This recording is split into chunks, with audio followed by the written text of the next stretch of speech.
India కూటమిలో కీలకమైనటువంటి వ్యవహారం.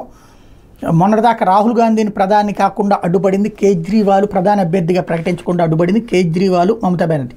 ఇప్పుడు కేజ్రీవాల్ దానికి రెడీ అయిపోతున్నారు. ఎందుకంటే ఆయనే జైలుకి వెళ్ళేటప్పటికి మోడీ నుంచి కాపాడబడాలంటే రాహుల్ గాంధీనే బెటర్ అన్నటువంటిది తన ప్రధానమంత్రి పాయింట్ని పక్కన పెట్టేసి, మరోవైపు మమతా బెనర్జీ కూడా అడుగు తగ్గింది. తాజాగా మద్దతిస్తానని ప్రకటించింది.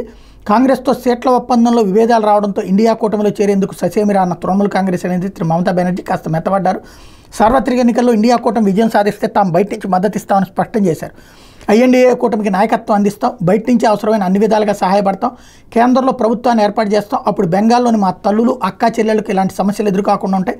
100 రోజులు ఉపాధి హామీ పథకంలో పనిచేసే వాళ్ళకి ఎలాంటి సమస్యలు రావంటూ మమతా బుధవారం ప్రకటించారు. అయితే ఐఎన్డీఏ కూటమికి మమతా తనదైన కొత్త నిర్వచనం ఇచ్చారు. ఇందులో సిపిఎం అధీర్ రంజన్ చౌదరి నేతృత్వంలో బెంగాల్ కాంగ్రెస్ భాగస్వాములు కావు అని ప్రకటించారు. సిపిఎం బెంగాల్ కాంగ్రెస్లు తమతో లేవని బీజేపీతో కలిసి పనిచేస్తున్నాయంటూ ఆరోపించారు.